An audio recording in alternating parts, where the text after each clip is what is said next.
Well folks, welcome back to the workshop. Here's a wee quick one for you. Faulty Makita drill and a burnt out Makita drill. This one needs a new chuck, but the customers left this one and for a new chuck. So he's looking to get this one changed over to here, but not sure if that's going to be worth it, because to change the chucks in these things you have to dismantle the whole gearbox. They're torqued on that tight, it's not just a screw holding them on. So to really get them off you have to dismantle all up on here. Dismantle this one to get that off, that has to be done to fit a new one, but it also means you have to dismantle this one to get this chuck off, which requires a lot of labour, so I'm not sure if it's actually going to be worth it. So it might be more worth it to just change this here with a normal standard metal chuck, but we'll see what we're going to do. I have to actually see if I have a metal chuck in stock, because we're quite low before Christmas, and if none in stock, I might have to use this anyway. But for now, I'll get this one off. The drill itself is working fine. This one is, I don't even know. Looks like a DHP481.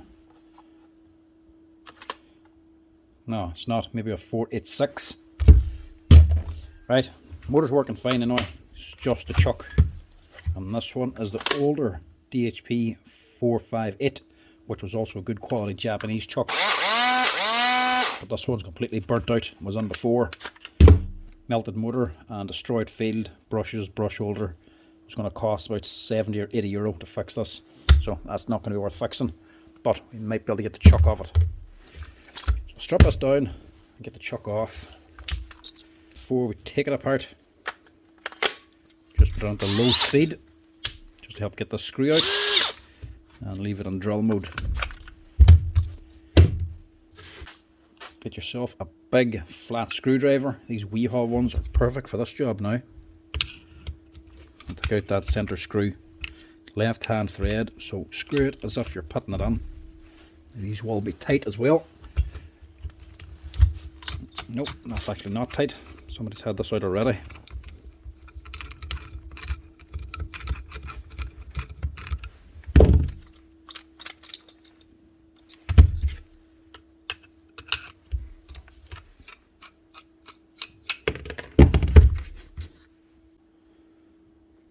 Good shape as well, it's not actually been damaged. Now normally for the older drills or the smaller drills you can put an Allen key in here, give it a slap. These here brushless ones and these here older brushed heavier duty ones, you just can't do it anymore. These things have that much torque in reverse that if you were just relying on the screw to hold it on, they have enough torque to actually just shear off that screw and unscrew the chuck. They're too powerful now, so to keep the chuck locked on, especially in reverse, they actually put Loctite on these here and actually torque them up to a set amount so that the chuck is locked on tighter than the torque that this can generate in reverse. So to take them off, you just have to dismantle them. It's the only way around it. This particular one and that other one, the 481 that I just pulled over, if you were to use the Allen key method on them, you would just keep slapping that there till you eventually just smash the gearbox.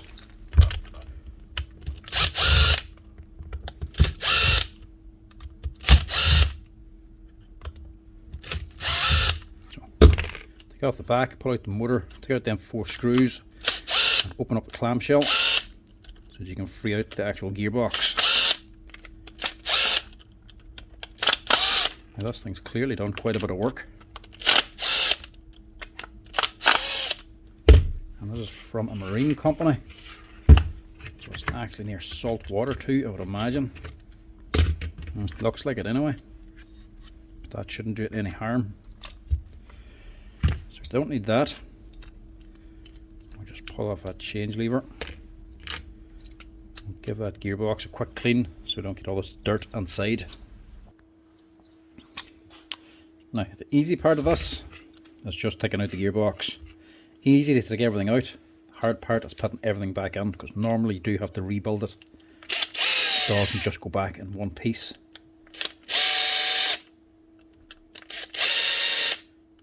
Take out these 4 screws.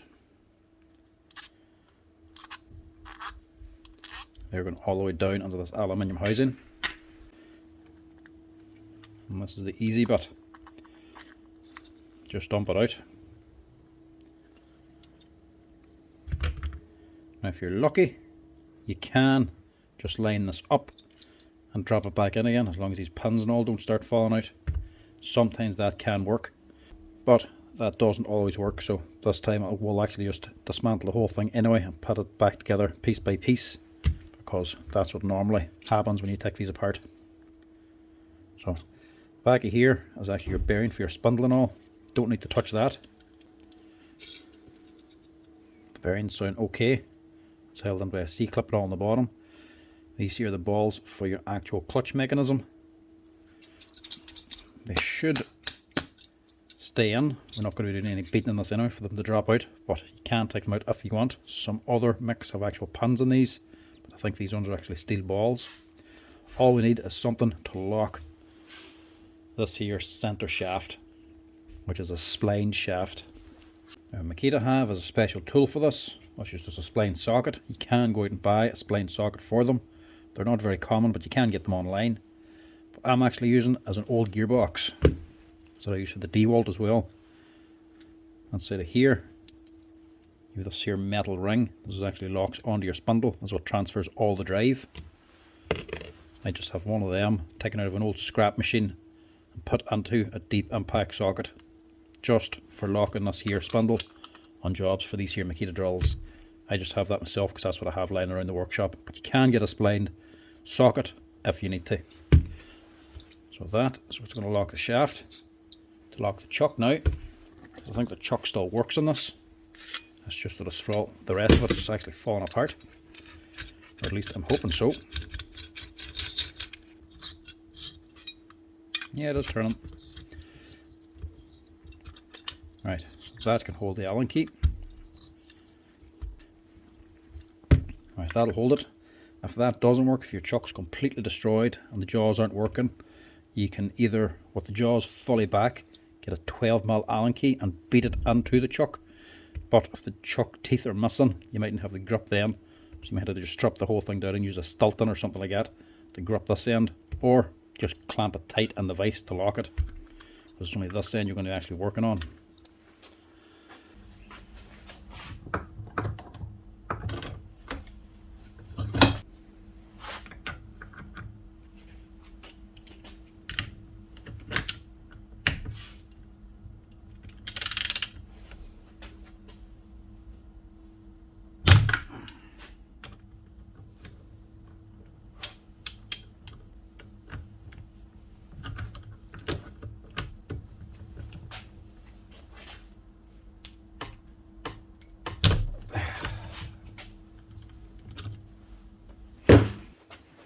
This one has been very stubborn.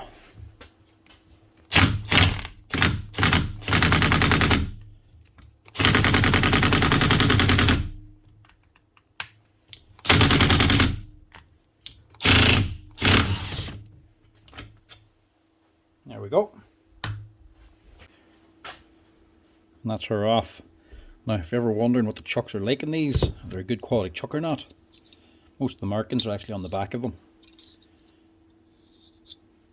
And that is what you like to see. Made in Japan. But more so than that. I'm going to pronounce this wrong, I know, but I'll give it a go. Yukiwa Sikio Incorporated. That company there manufactures CNC products. Things like CNC cutters, collet holders for CNC machines, and CNC rotary tables, as well as high-end chucks. So they actually produce chucks for CNC machines. So when I say these things are well made, I mean it. These are one of the best chucks you're going to get on the market. And if you can actually get them for other drills, it'd be a great one to actually fit. But they are expensive to buy on their own. I think they cost about 60 or 70 euro. But that's the brand they are. Proper Japanese made chuck, and they are a very good quality chuck, one of the most comfortable and nicest chucks to have on a drill. Now to fit it, you want to put a little bit of Loctite on the spindle. You don't want to rebuild it yet and put the chuck on afterwards, because like I say, these are torqued on really tight. So we're going to torque the new chuck onto this here, do the same setup on the vise, and actually torque that on really tight, because otherwise this motor is just going to unscrew it. But the problem is I actually don't have a chuck left in stock, so I am going to have to use this one, dismantle this and change this chuck over, which I think should be the same brand. Yeah, Yukio, made in Japan. Right, we'll use the good one, because this one isn't all that old either. She's a 2021 machine.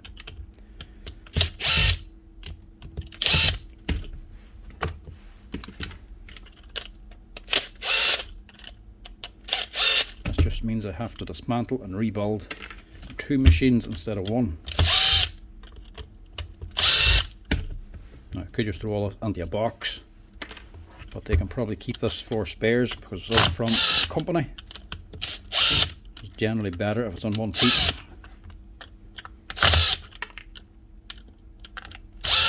Don't lose that, it's actually out of the old one. That's the pin for the clutch.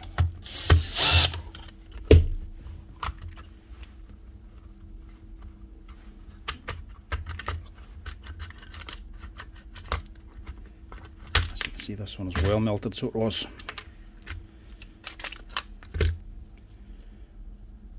Armature blue segment, or a bit of the resin off, and this field is no longer tight. So that's the main reason that one wasn't fixed. Now there's pins on this one to take out the top cover, so you can dismantle the whole thing. Hopefully take this one out in 1 piece and put it all back in 1 piece.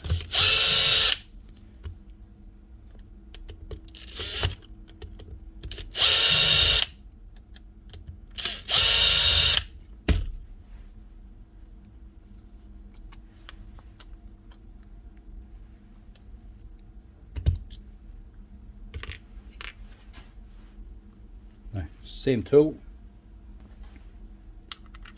that fits this one, exact same spline end. Most Makita drills will have that exact fitting. Hopefully this time I won't actually need the nut gun.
Exact same chuck, made in Japan, Yukio Sikio. So that chuck, nothing wrong with it apart from a little bit of wear. So that's the one I'm going to reuse, just like the customer wanted. So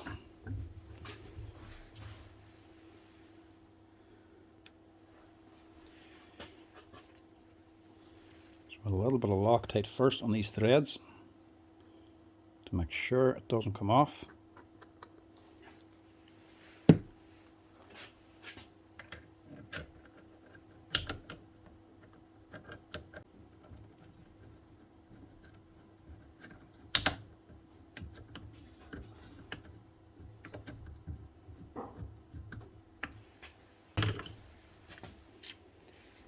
And torque it on.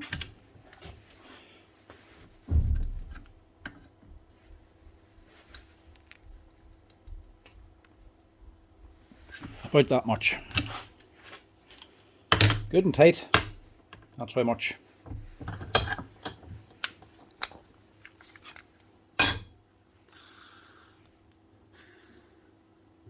That should be her. So I'll put that one aside for now. And just get the gearbox and this one back together again. Hopefully it just drops on. At least that's what we're going to try to do. Now to get it on, you have to line up the splines on the spindle with this spline, but also this triangle piece here has to lock into the housing. You have to line these up first. So this is the top, this is the bottom. There should be one facing directly down. So like that there. Line that up and drop it on. Oh, other way around. Don't turn this upside down, obviously all that'll just drop out. These balls should stay in place. If they don't, you can put a bit of heavy grease on to hold them.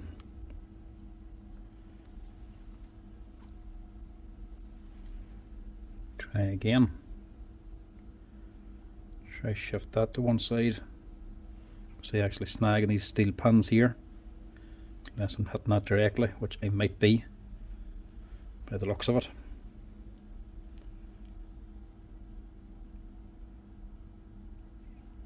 Straighten that up again. Have a second go.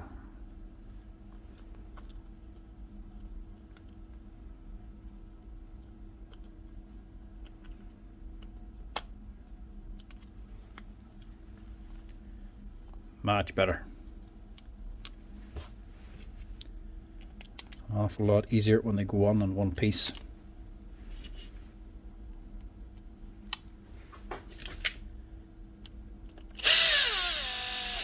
But honestly, sometimes you can spend longer trying to get them to line up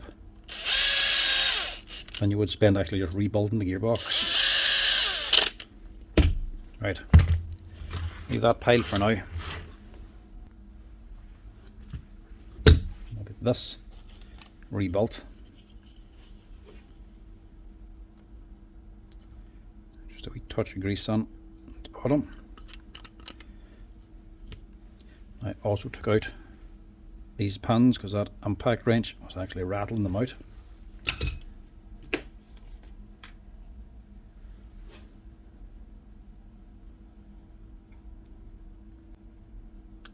So they go on the smooth side or the flat side facing down, the round faces up.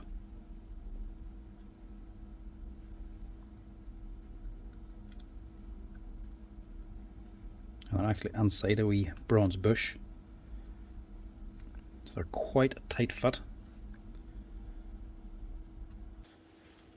So the first thing is this bearing. Actually should have put that grease on after this.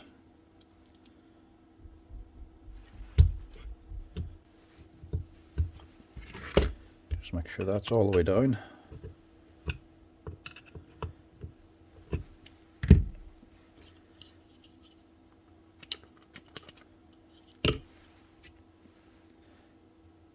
That little ruler out of there.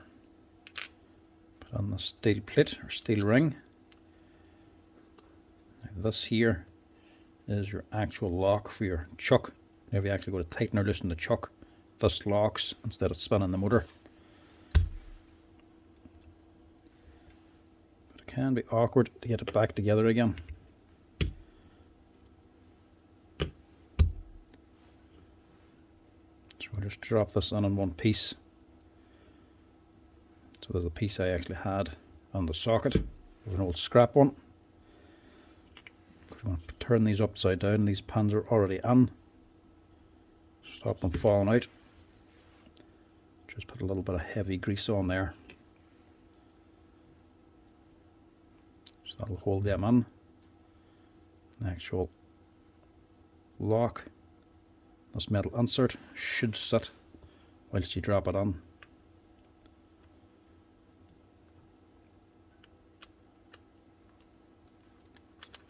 So that'll turn the chuck no problem, but if you turn the chuck, this locks up. So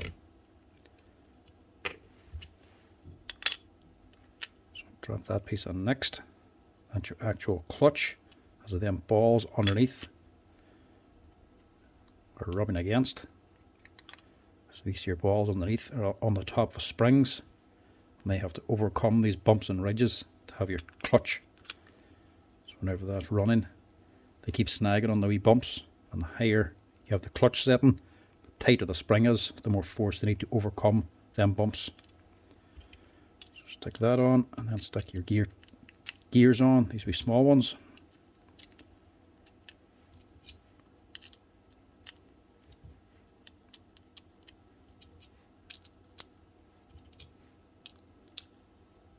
This whole thing should come apart.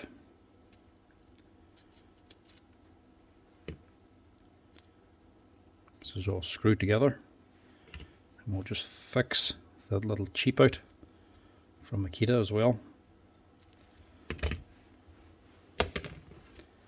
I get this back on first. So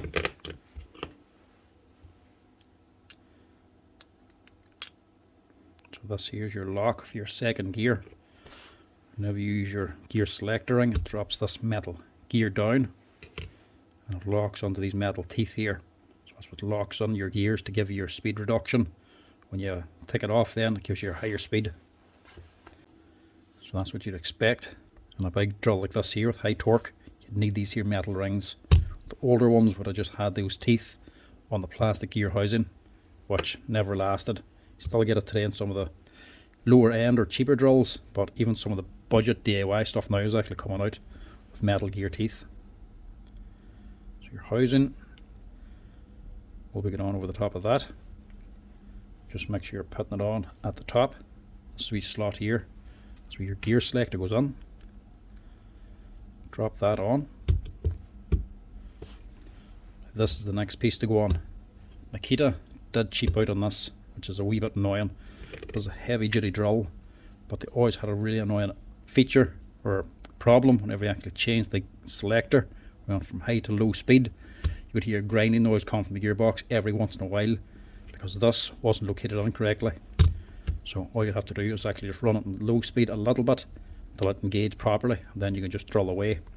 Wasn't a big deal, but it's just an annoying thing. It makes it feel wild bad whenever you actually go to use the drill and you hear a grinding noise come from the gearbox.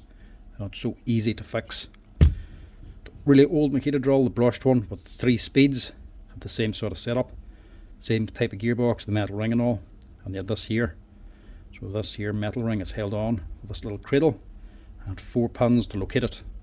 For some reason, Makita and all their knowledge decided to only use 2 pins in this one, which means whenever you're engaging this here, this can move to one side and not go down square, causing the gears to sit out and this not to lock in correctly, meaning this here will just grind for a wee second or two, but once the motor actually moves, it'll generally push down in. But it could easily be avoided by putting 4 pins instead of 2, and that's where Makita cheaped out, because Makita designed it with 4 pins. So there's no reason for this to ever have this here problem. So Makita and all their knowledge designed this with 4 pins in it, but then cheaped out by removing 2 of them, and what, save themselves half a cent. Really annoying.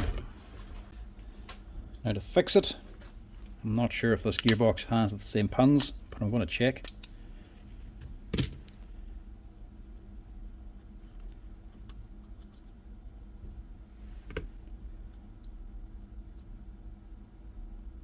Yeah, you can just use the ones from this. So even this one, the older brushed version, had the 4 pins. Lovely.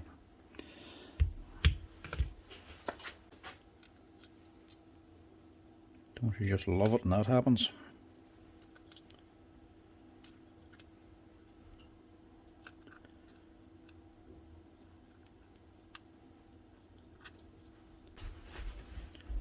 That's set flat this time. How can you have the 4 of them on the old one, but then only 2 on the big expensive one? So that's all you actually need. 2 metal pins.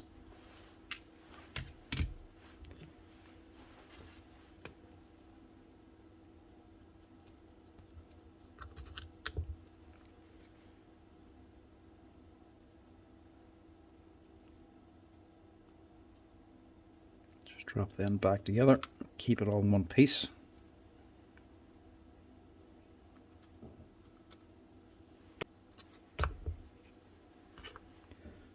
So you can reuse the pins from one of these older 458s, or you can order pins online. Now if you don't have an older drill to take them pins out of, Makita don't actually sell them anymore.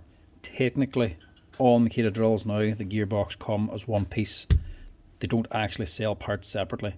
Even the old one, the one I'm taking this out of, the 458, and older again, the 3-speed DHP451, they don't supply any of the parts in the gearbox in them either. They don't even show the breakdown for inside them gearboxes. But if you look online for the older 3-speed BHP451, the older one again, you can sometimes get the old repair instructions and they'll actually show you these here pins on them.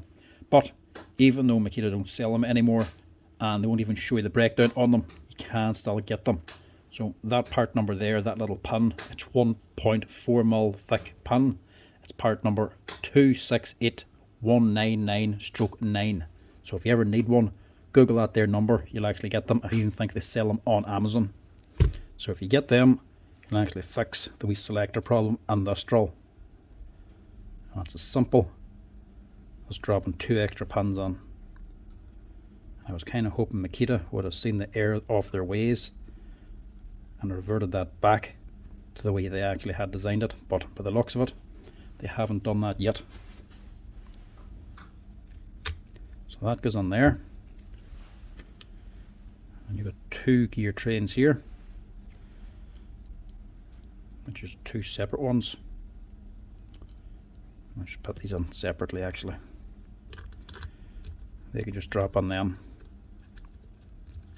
So you get the bigger gears on the bottom and the smaller ones on top then. These top ones have little needle roller bearings in them as well.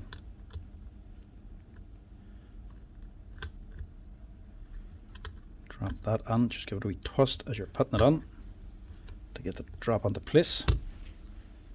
And your top selector then drops onto the housing here.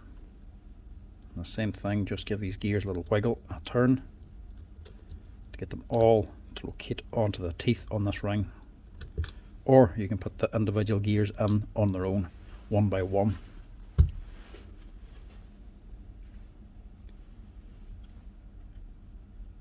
your top cover then holds everything in.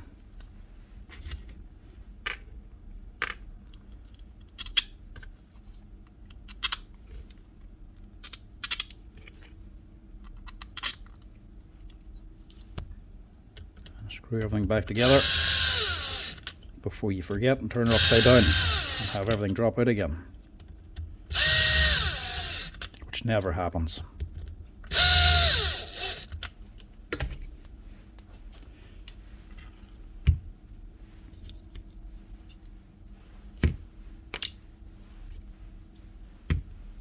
So on top of your selector lever,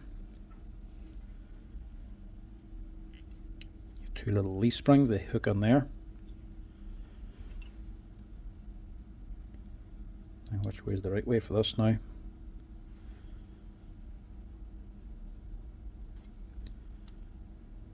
Obviously can't be that way, so it must be this way. Pull this lever all the way out, hook the back under that spring, compress this back spring, then drop it down. I'll also just give us a quick wee blow out with the compressor just to clean it. Now this rust here on top of the stator doesn't really matter. It's a brushless motor. It's not going to make any difference. It's not going to do anything to the electronics inside. As long as the windings or the steel inside here isn't corroded, you're good to go. If this all starts to corrode, it'll start rubbing on the armature, generate heat and friction, which wouldn't be good. So very simple to put these newer ones back together again. The 2 just literally drop on together. Just make sure that change lever engaged properly.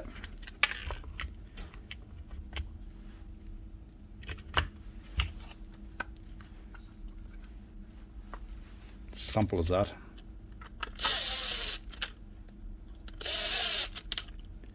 I always did find it really annoying for Makita not to supply parts for their gearboxes.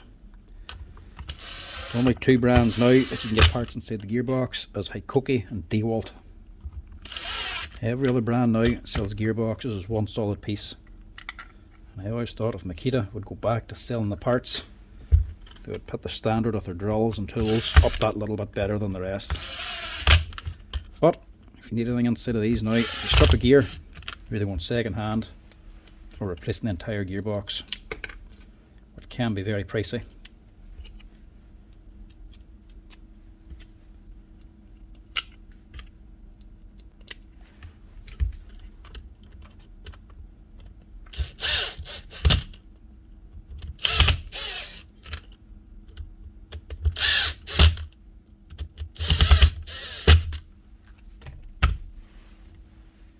Grab on your rotor,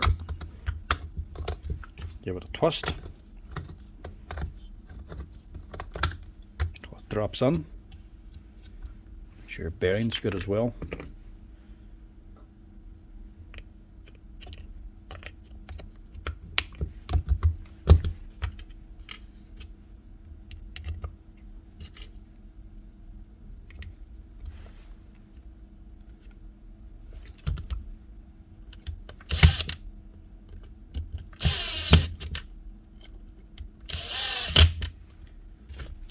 Last thing before I do forget, put the center screw back in again.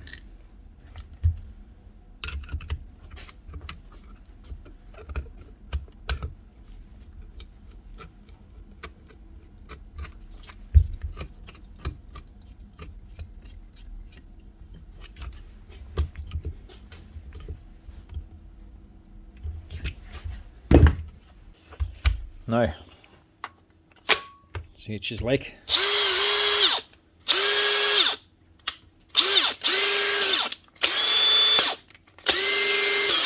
That's her.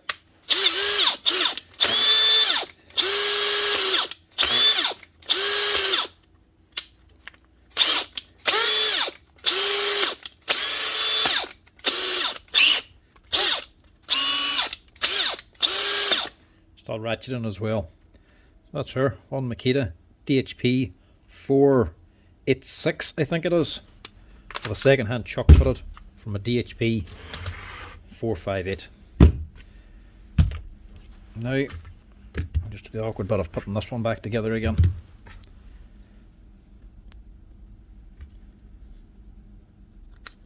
Not essential, but it's just easier than handing it up to him in pieces in a box.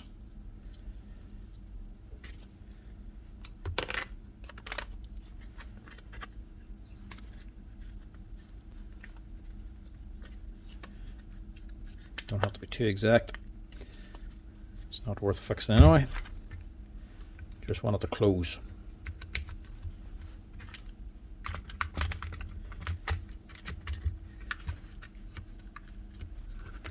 Oh look, this one has to be awkward now.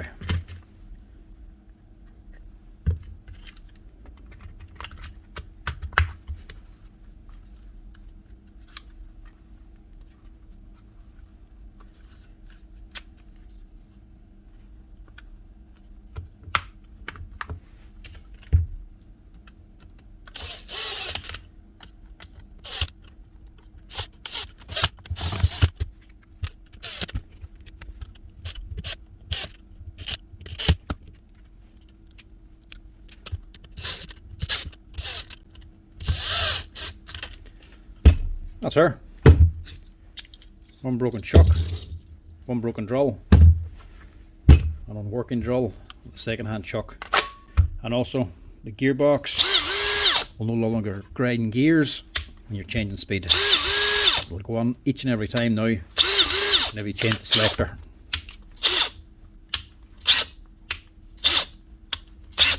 You know what, if you have one of these drills, you slide on the drill. As soon as you pull the trigger hard, you hear a grinding sound. When you let go, you'll generally hear it engage. That's her. That's how you change the chuck on the new heavy duty Makita drills. Wee bit of stripping down, but it's not all that difficult. Main thing is you're going to have need to get some sort of spline socket to actually lock that shaft. That's her. As always, folks, thanks for watching. Give us a wee like and a follow down below if you're enjoying the videos. If there's any questions, drop us a comment down below as well. Cheers. Thanks for watching.